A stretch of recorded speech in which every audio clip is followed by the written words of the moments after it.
Em minhas observações sobre os insetos, notava uma sociedade transparente, indivisível e homogênea, um simulacro da infância, muitas vezes brutal, complexa, repleta de violência e invisível aos maiores. No texto de introdução do livro de contos Inventário de Predadores Domésticos, a autora Verena Cavalcante deixa claro quais são as duas principais inspirações das histórias: a infância e o mundo dos insetos. Com 26 contos, o livro foi lançado pela editora Darkside e colocou Verena entre os principais nomes do horror contemporâneo no Brasil. A autora já tinha outros 2 livros de contos, Larva e O Berro do Bode, e agora está prestes a lançar seu primeiro romance, Como Nascem os Fantasmas, do selo Suma da Companhia das Letras. No BDF Entrevista de hoje, Verena Cavalcante fala sobre seu novo trabalho, a importância da memória e o horror latino-americano. Olá, sou Raquel Setz, esse é o BDF Entrevista e hoje eu converso com a escritora Verena Cavalcante. Oi, Verena, muito obrigada por estar aqui com a gente, por ter aceitado esse nosso convite. Obrigada, eu que agradeço. Para mim é uma honra estar aqui com vocês e é uma felicidade tremenda. Vamos lá, então. Eu queria começar essa conversa falando do livro que está para ser lançado, Como Nascem os Fantasmas. Queria que você contasse um pouquinho do enredo, dos temas que você aborda nesse livro. Como Nascem os Fantasmas é um livro no qual eu abordo novamente a infância. Eu sou obcecada, né? Eu digo que é o que move a minha escrita, a infância. Então, a protagonista da história é uma menina dos seus 10, 11 anos, que vive numa cidade do interior do estado de São Paulo durante a década de 90 e é criada pela avó, que é uma líder espiritual muito poderosa na comunidade. E em uma noite de apagão, ela tem um encontro com um fantasma que fala com ela usando o corpo da avó. E a partir daí ela adquire uma obsessão muito perigosa, tanto para ela quanto para as pessoas que estão ao redor dela. É um livro em que eu trabalho amadurecimento, relações familiares, fantasmas metafóricos, literais, realismo fantástico, causos de interior, enfim, é uma miscelânea de tudo que me arrebata de alguma maneira. E conta como que foi passar, como que foi esse processo, né, de passar dos contos para o romance. Quanto tempo você levou escrevendo romance? Como que foi essa experiência? Ai, olha, foi difícil, não foi fácil. Foi muito tempo eu pensava em escrever um romance, né? E as pessoas cobravam também, né? Desde a leitura do Larva, o Berro do Bode, né? Que depois se tornaram o Inventário, porque ele é uma compilação desses 2 livros, uma versão estendida desses 2 livros. Desde o lançamento desses contos, as pessoas meio que me cobravam, e o romance, o romance. E aí eu tinha algumas ideias aqui e ali, mas que não chegavam a ter a substância necessária, né? E aí eu estava idealizando um outro livro de contos e comecei a escrever um conto chamado Vovó Recebia Espíritos, que é um conto bem autobiográfico, porque eu cresci com uma avó que era uma líder espiritual, que era uma médium muito poderosa. E usando essa memória de uma noite de apagão em que eu me deparei, né, com a minha avó ali encarnada de algo, eu comecei a escrever esse conto, Vovó Recebia Espíritos. E aí, enquanto eu fui escrevendo, ele foi virando outra coisa. Foi aumentando, foi crescendo, e aí eu vi, já tinha 40 páginas, e aí eu falei, puxa, o que eu vou fazer com isso? E aí ele foi escapando da minha mão, virando, criando vida própria, e Como Nascem os Fantasmas nasceu aí. Levou tempo, levou uns 3 anos para ficar pronto. Ele não é um livro extenso, ele é um livro consideravelmente curto para um romance, ele tem 160, 170 páginas, mas foi trabalhoso, eu escrevi muitas versões e se deixasse eu continuava escrevendo, assim, ainda eu tive que soltar ele, mas se eu pudesse eu ainda estava aqui, escrevendo de novo, de novo, de novo, de novo, porque eu sou dessas. Uma vez eu vi uma entrevista, acho que foi com a Nara Vidal, e aí ela estava falando sobre um livro dela, né, e que é um romance. Ela falou, eu precisava ver quanto tempo eu ia aguentar ficar com essa personagem, né, porque o romance tem isso, você convive muito tempo com aquelas personagens, com aqueles temas. Como que foi isso para você? Sim, foi muito cansativo, né? Realmente tive que soltar a mão dessa história, dessas personagens, porque já fazia muito tempo que a gente escreve mesmo quando não está escrevendo, né? A história fica rolando na nossa cabeça. E a gente fica imerso nessa mitologia que a gente cria, né? E como eu sou meio masoquista na literatura, eu gosto de falar de sofrimento, eu gosto de falar de violência, eu gosto de falar de angústia. Eu fico mergulhada nesses sentimentos enquanto eu estou escrevendo. Então, depois de 3 anos, eu não aguentava mais, eu só queria que fosse embora. Ao mesmo tempo, eu morro de saudades também. Agora fica essa sensação de que o livro não é mais meu, agora o livro é dos leitores, o livro é das pessoas e já não me pertence. E aí eu fico com essa saudadezinha. Verena, você citou na primeira resposta que você é obcecada pela infância, né? Da onde vem esse interesse, né? Por que que a infância talvez seja o seu principal tema de trabalho na literatura? Quando eu comecei a escrever, né, eu trabalhava numa editora que publicava livros focados em psicanálise, psicologia e tal. Então eu lia muito material sobre. E um dos temas que mais me fascinava era a psicanálise de crianças ou as teorias freudianas, né? Envolvendo a infância em si como esse período basal da vida em que há traumas, repressão e que acaba moldando a nossa personalidade, todas as nossas estruturas psíquicas, né? Então, esse foi um motivo, e o outro motivo é porque eu sou alguém muito cheia das reminiscências e eu tive uma infância muito peculiar. Eu acredito que todos nós tenhamos tido infâncias peculiares, mas eu tive uma infância muito maravilhosa e muito assustadora ao mesmo tempo. E eu nunca senti tanto medo quanto quando eu era criança, eu nunca fui tão feliz quanto quando eu era criança, e eu reflito muito sobre isso e sobre as coisas que aconteceram, que me tornaram o que eu sou hoje. Então, eu acredito que é um terreno muito fértil para entender o ser humano. E tem uma coisa, né, dentro da infância que são as memórias de infância, né, que também é um tema que me interessa bastante, como leitora, enfim. Porque as memórias de infância, pelo menos assim, para mim, né, ao mesmo tempo que elas me aparecem muito intensas, elas aparecem sempre com uma certa névoa, né, uma coisa que a gente não lembra exatamente como aconteceu, mas ao mesmo tempo é muito forte. Isso para mim já parece ser um terreno perfeito para o terror, né?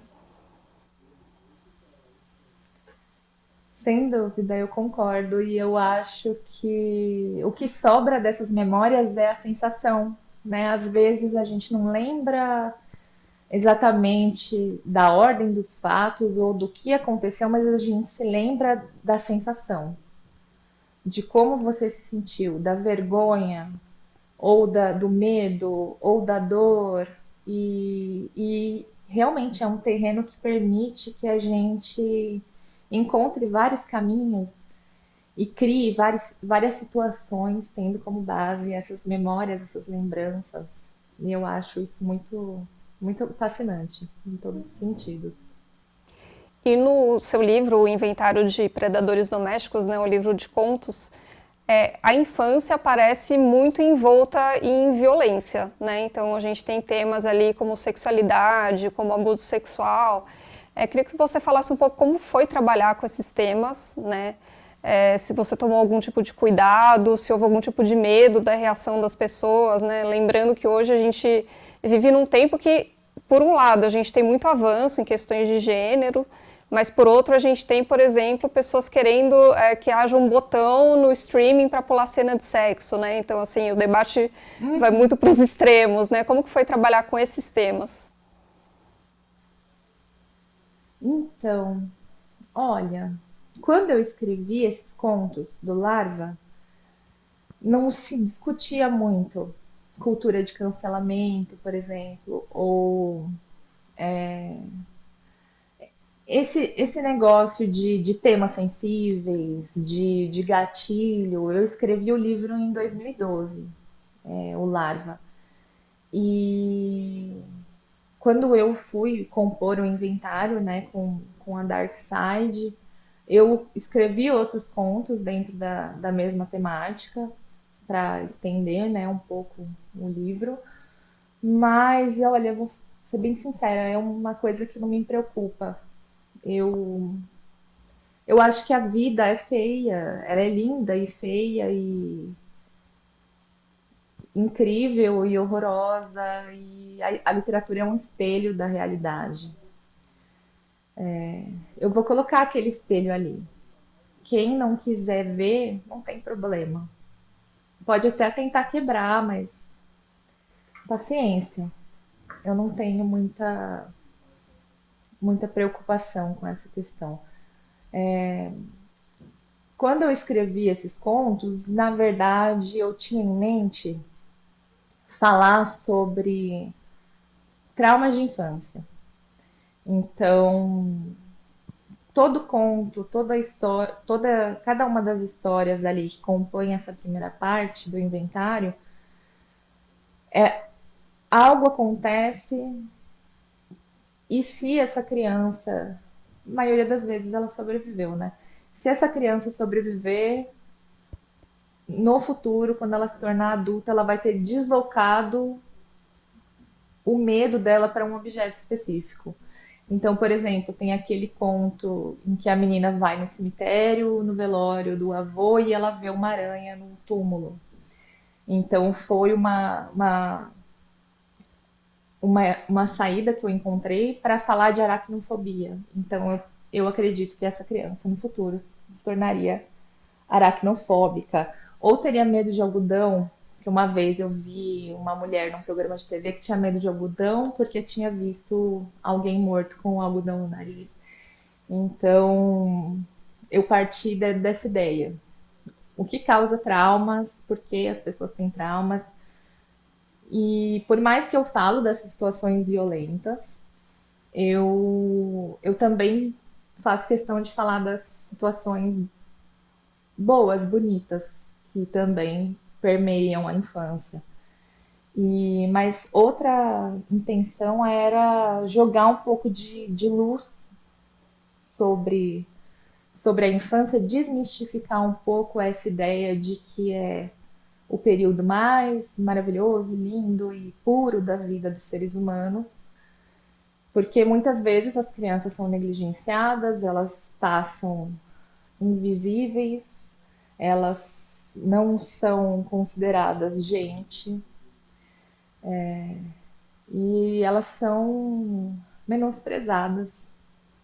Então eu queria também que as pessoas olhassem para as crianças com mais atenção.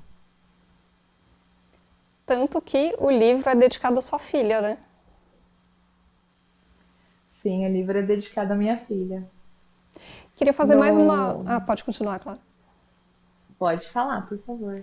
Eu queria, continuando nesse tema, né, de temas sensíveis e tal, tem essa questão do alerta de gatilho, que algumas publicações usam de avisar, essa história contém, sei lá, suicídio, abuso sexual, né? Eu, particularmente, não sou contra alerta de gatilho, mas às vezes eu acho que tem uma pressão muito grande em cima da literatura, da ficção, sobre uma responsabilidade com o leitor, sendo que o mundo, né, você liga o Jornal Nacional e você vê um genocídio ali, né? E às vezes eu acho que às vezes se coloca muita responsabilidade em cima da literatura que não faz tanto sentido, assim, né? Eu também, eu concordo. Eu acho que tinha que vir alerta de gatilho antes de alguns vídeos que a gente se depara quando entra na internet, nas redes sociais, por exemplo. Porque muitas vezes você tá lá para ver qualquer coisa e você se depara com algo horrível que te destrói completamente. Eu acho que na ficção, geralmente as pessoas sabem o que vão encontrar, né? Quando você pega um livro de horror, um livro de insólito, ou que vai abordar violência, eu acho que chega a ser meio que um pleonasmo você colocar alerta de gatilho. Claro que é uma opção editorial, é uma opção da autora, do autor, enfim, da pessoa que cria essa ficção, mas ao mesmo tempo me parece óbvio que você vai encontrar coisas que vão te tirar do eixo. E a intenção é essa também. Eu me sinto extremamente engatilhada, não sei dizer, me sinto extremamente angustiada quando vejo imagens de crianças que estão passando pelo genocídio na Palestina, né, em Gaza. Eu sei que se eu entrar em um portal de notícias ou em uma página especializada sobre essas questões, sobre a questão do genocídio em Gaza, eu vou encontrar aquilo. Então, se me faz tão mal, eu tenho que saber, né? Eu não sei, é minha responsabilidade nesse caso. A decisão é minha. Se eu vou ver um vídeo e chorar e me sentir impotente, me sentir incapaz e sentir que o mundo é horrível, eu tive a iniciativa de clicar naquele vídeo. A responsabilidade foi minha, não foi das pessoas que colocaram aquele vídeo ali. Então eu vejo a literatura da mesma maneira. Geralmente você sabe que você vai encontrar uma coisa desconfortável ali, né? Verena, queria te Então, fazer mais uma pergunta sobre o inventário.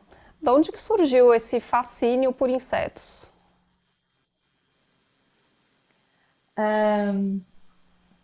não sei dizer exatamente quando. Eu, desde pequenininha, sempre gostei, assim. No início da vida, eu morava em São Paulo, capital, então eu morava num prédio. E os únicos insetos que eu encontrava eram tatus bolas. E eu gostava muito, assim, de encher tapuér com tatu bola, enfim. Mas aí chegou, até botei na introdução do livro, né? Que eu não sei se vão lembrar, os millennials vão lembrar, mas tinha uma coleção de livros, de revistas de insetos que saíam todo mês ou toda semana pela Abril, que era Mini Monstros, né? E eu colecionava esses fascículos, então vinha pecinhas para você montar uma aranha gigante, depois um escorpião gigante. Ah, daí, além dessas questões, eu depois, quando eu me mudei para o interior, eu me mudei para uma cidade de 55 mil habitantes na época, eu tinha uma vida muito livre. Eu tive uma infância muito de rua, assim, de ficar na rua, de ficar no campo, e morava perto de um lugar onde tinha um brejo, tinha bastante área rural, então eu conseguia ter acesso a vários insetos, né? E assim foi crescendo esse fascínio. Eu sempre enxerguei eles como alienígenas, extraterrestres, como se a gente convivesse com esses seres que são assim totalmente diferentes, mas ao mesmo tempo eles têm estruturas de sociedade muito parecidas com as nossas, de colônia. E eu acho fantástico. Até hoje Eu coleciono cadáveres de insetos e tenho muitos livros sobre o tema. É uma coisa que eu gosto muito, é um assunto que me fascina mesmo. E sempre que eu escrevo alguma coisa, eu gosto de botar um inseto que seja, um invertebrado que seja na história. Pode ser uma mosca que passa voando, mas vai ter um, ao menos um. E foi assim que eu achei a unidade do inventário de predadores domésticos, porque como eram dois livros de conto em um só, eu tinha que achar um ponto em comum. E o ponto em comum que eu achei foram os insetos que eu inseria em cada história. Verena, eu li uma entrevista com você em que você diz que luta contra a escrita. Eu queria que você falasse um pouco então desse processo de escrita. É pelos temas que você aborda ou é por aquela coisa de a história tá perfeita na cabeça, mas quando tem que escrever ela sai de um jeito meio truncado? Como que é? As duas coisas, eu acho que a minha cabeça não funciona fora do plano do sofrimento, assim, toda vez que eu vou escrever alguma coisa, eu tenho que me rasgar. Eu tenho que sofrer, eu tenho que chorar, eu tenho que ter vontade de desistir. Ah, funciona, meu processo criativo funciona assim. Às vezes eu até tento fazer uma coisa que seja mais leve ou mais divertida e eu acabo voltando para essa área escura. Tem essa questão e também tem essa questão de eu ser muito, muito, muito autocrítica. Pois tá. Então, demora assim muito tempo para escrever um texto, porque eu fico reescrevendo, reescrevendo e reescrevendo. Tenho muita dificuldade para enxergar o texto como uma coisa que está finalizada ou que é boa o suficiente. Sou a minha pior crítica Acho que todo e sofro escritor da tem um pouco pior. disso, essa Nossa, cobrança muito, né, acirrada em cima de si mesmo. com síndrome da impostora, Sim. pra caramba. Eu tô esperando o dia que vão descobrir que eu sou a pior autora que já existe. Você já ganhou uma estrelinha na Amazon ou ainda não? Já passou por esse momento Já, de. Já. já, mas eu nem me abalei assim, sabe? Eu já sabia que era uma estrela. E Verena, os dois primeiros livros saíram por editoras bem pequenininhas, depois foi a Dark Side, né, que é uma editora já maior, e agora a Companhia das Letras. Como que foi esse processo de furando Isso. bolhas? Ai, é esquisitíssimo, porque tanto o Larva quanto o Berro do Bode eu escrevi despretensiosamente. Eu escrevi assim, pra mim. O Larva, inclusive, quando eu escrevi em 2012, terminei em 2013 e deixei assim no computador. E aí eu fiz uma oficina de escrita com um amigo autor, que é o Luiz Biagioni. E ele falou: ah, alguém aí tem um livro que tem escrito, esteja engavetado? Eu falei: eu tenho um livro. Ele falou: ah, deixa eu ler. Aí eu mandei para ele e ele mandou para a editora 8,5, que foi a editora que publicou Larva. Eu aceitei no susto, assim, levei o maior susto. Aí depois eu escrevi outro livro que eu também escrevi assim, que eu queria deixar bem gravadas as histórias que a minha avó contava, assim, que é o Berro do Bode. E aí eu tava conversando bastante com o editor da Penalux, que hoje em dia é a Literalux, e ele quis publicar, publicou também, mas ficou muito assim, lido pelos colegas autores e pelos editores das pequenas editoras. Ficou bem restrito. Não chegou aos leitores de fato, né? Então, eu não tinha muito essa sensação de escritora. Eu tinha a sensação de que eu tinha publicado dois livros, mas que eu não era escritora. Eu, sei lá, gostava de escrever, mas não era minha carreira, não era minha função. tinha essa sensação. E aí, quando a Darkside me contatou querendo publicar o meu trabalho, foi um susto maior ainda, porque eu não me via como autora de horror. E aí, quando eu falo isso para as pessoas, às vezes as pessoas ficam, o quê? Como assim? Mas eu não me via como autora de horror.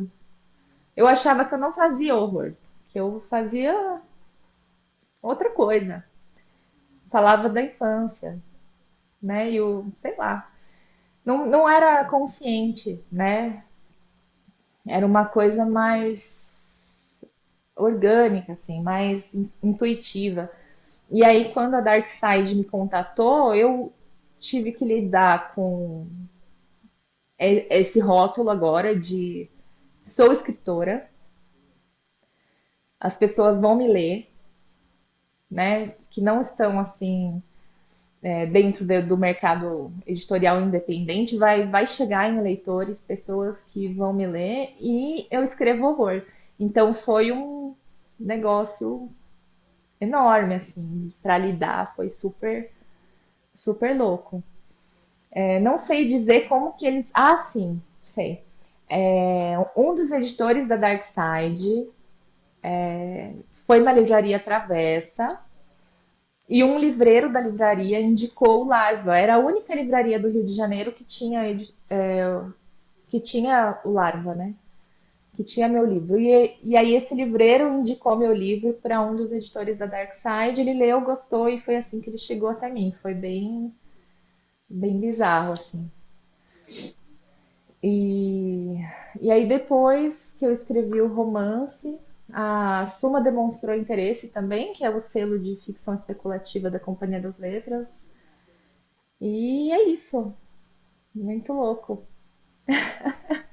Bom, e falando então em furar bolhas, a gente vai para um outro tema agora, que a literatura de horror latino-americana está muito em alta, falam até de um segundo boom de autores latino-americanos, então vamos conhecer um pouquinho desse fenômeno. Mônica Oyeda, Mariana Henriques, Maria Fernanda Ampuero, Samantha Schweblin. Quem frequenta a livraria já deve ter se deparado com pelo menos um ou outro título dessas autoras. Críticos falam até em um segundo boom da literatura latino-americana. O primeiro foi nas décadas de 1960 e 70, com o realismo mágico de nomes como Gabriel Garcia Marques e Julio Cortázar. Agora, a nova onda é puxada por mulheres que escrevem horror, mas sempre ligado às questões políticas e sociais do continente. Em Nossa Parte de Noite, de Mariana Henriques, por exemplo, uma história sobre cultos satânicos e forças ocultas se conecta à repressão e aos desaparecimentos da ditadura argentina. O conto As Coisas que Perdemos no Fogo, da mesma autora, usa o grotesco para falar de violência de gênero. Tocando em questões dolorosas do passado e do presente da América Latina, essas escritoras atravessam fronteiras e mostram que o horror contado pela perspectiva feminina pode ser especialmente perturbador.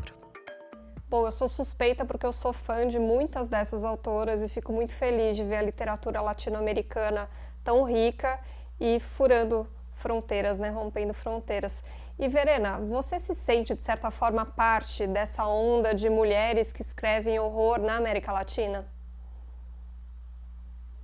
Sim, eu me considero uma dessas representantes. Eu acho que existe muita consonância na literatura das mulheres da América Latina, incluindo o Brasil, que muitas vezes as pessoas esquecem que faz parte da América Latina nesse rol de autoras. Eu acho que a gente partilha da mesma história de violência, da mesma história de repressão política, de violência de gênero, de desigualdade social. E o horror enquanto ferramenta crítica e política, porque sempre tudo é político, inclusive a literatura, ele serve para exteriorizar essas questões que são muito similares, nesses locais entre as mulheres. E eu acho que a literatura de horror, por mais que também seja escrita por homens, ela é uma coisa feminina, uma coisa de mulher. Eu tenho muito para mim, assim, que ninguém escreve horror como as mulheres. As mulheres, elas sentem o horror de maneira diferente. Elas sentem o horror no cotidiano, no corpo, no desejo de gritar e se rasgar e revidar e não conseguir, porque fomos muito bem domesticadas. E a literatura é uma vazão, é uma forma de escape disso tudo. Para você, ser mulher num contexto ainda muito patriarcal, muito misógino, como é o da América Latina, já seria uma experiência de horror por si só. É uma experiência de horror todos os dias.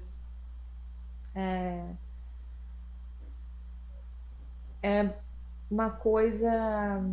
É um horror que é difícil de explicar porque ele é muito físico, ele é muito essa sensação de savana, de você existir num contexto em que você é a presa.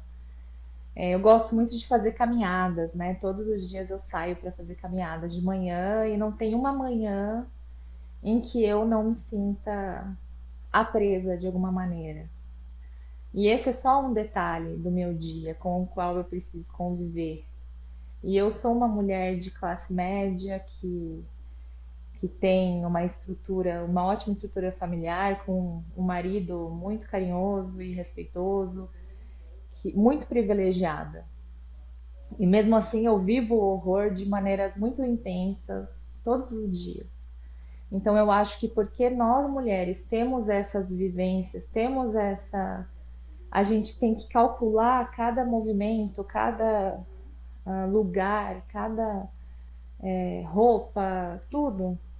A gente experiencia o horror de maneiras muito mais intensas. E a gente tem que aprender a se defender, né? Muito cedo. Eu lembro, assim, uma experiência própria de ser muito assediada na rua com muito pouca idade, né? 12, 13 anos. Acho que essa é uma experiência universal das mulheres brasileiras. Sim. Eu estava pensando nisso hoje, eu estava pensando enquanto eu caminhava mesmo, que eu nunca fui tão assediada quanto dos 8 até os 12 anos de idade, assim mesmo. E você ser ensinada, né? Eu tenho essa lembrança. Eu nem me lembro se eu cheguei a colocar isso no Como Nascem ou em algum conto, porque é tão forte para mim que talvez eu até tenha colocado em algum texto. Eu me lembro de ver a reconstituição do maníaco do parque atacando as vítimas na televisão. Não sei se foi 2000, por volta de 2000. E a minha mãe me fazia assistir aquela reconstituição. E ela falava: você precisa saber o que acontece. Você tem que tomar cuidado. Você não pode falar com homens estranhos. Você não pode ir para lugares diferentes com homens estranhos. Olha o que acontece com as mulheres. E eu me lembro muito disso, assim, né? Isso ficou muito gravado para mim o que fazem com as mulheres. Então, o que é a literatura perto disso? Aí volta Nada. naquilo que a gente falou, né? Do gatilho. Às vezes tem um aviso de gatilho num livro, mas é só você entrar em qualquer portal de notícia e tem histórias de horror muito piores, né? E que são histórias da vida real.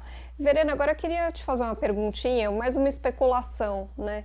Quando a gente teve o primeiro boom de literatura latino-americana, lá do realismo mágico, era um contexto social e político muito marcado, primeiro, pela Revolução Cubana e pela repressão que aconteceu quase como uma resposta à Revolução Cubana, né? Então, vários países aí do Cone Sul entraram em ditadura por um certo medo do comunismo, né? O fantasma do comunismo. E isso criou uma literatura muito rica, tocando em questões sociais, e uma literatura que atravessou fronteiras, né? Agora a gente tem de novo a literatura latino-americana atravessando fronteiras, sendo, né, traduzida para vários países. Que contexto que você acha que a gente tem agora e por que o mundo está olhando para essa produção que, como a gente já falou, é uma produção basicamente, né? Especialmente de horror e de horror feito por mulheres. Eu acho que o horror teve um. Eu acho que o horror está recebendo uma nova visão ultimamente, de pouco tempo para cá. Eu atribuo parte disso à pandemia, por mais que muitas dessas autoras, a maior parte delas já escrevesse, já publicasse antes, eu vejo que de 2020 para cá teve um aumento muito grande. Eu acho que isso é um sintoma da, do que a pandemia nos causou, do horror que a pandemia nos causou, do medo que a pandemia nos causou, da angústia. E isso tem que ir para algum lugar, então as pessoas procuram o horror, porque o horror também é um espaço de catarse, de acolhimento, e eu acho que houve uma maior recepção quanto a isso. E sobre o fato de ser uma literatura majoritariamente feminina, de certa maneira, eu atribuo, de certa maneira, aos aos movimentos políticos, aos movimentos sociais, às próprias redes sociais que deixam mais claro a desconstrução do patriarcado, a valorização da leitura de autoras, de arte produzida por mulheres. E eu acho que de 10 anos para cá teve uma mudança muito grande que foi meio que guiada assim pelas redes sociais, de certa maneira. E não sei, a gente está vivendo tantas coisas acontecendo ao mesmo tempo, né? Historicamente falando, eu tenho pena dos professores. Todo mundo fala, né? Eu tenho pena dos professores de história, porque são muitas questões muito grandes, tanto sociais quanto políticas, quanto de conflitos e a tecnologia. Então a gente está numa miscelânea, uma coisa caótica, e eu não sei dizer com certeza o que poderia ser. Mas já tem vários caminhos aí para a gente especular. E eu lembrei, inclusive, acho que de uma pesquisa, se não me engano, que eu vi na época da pandemia, de que teve um aumento muito grande na venda de livros de ficção científica. Porque, de repente, o que a gente estava vivendo, a gente passou a viver, né, numa história de ficção científica. Até teve uma brincadeira, será que a ficção científica é o realismo do século XXI? Né? Porque o que a gente estava vivendo se parecia muito mais com aqueles filmes apocalípticos do que com o realismo que a gente conhece ali do século XIX e tal. Mas voltando um pouquinho aqui para as latino-americanas, tem algumas que você gosta mais, que te influenciam mais? Quem que você destacaria aí dessa onda? Eu gosto muito de todas elas, eu leio muito todas elas. Na questão de influência, eu vejo que algumas dessas autoras têm temáticas que dialogam bastante com as temáticas que eu gosto de usar na minha literatura, que são a Maria Fernanda Ampuero e a Mônica Orreda. Ojeda.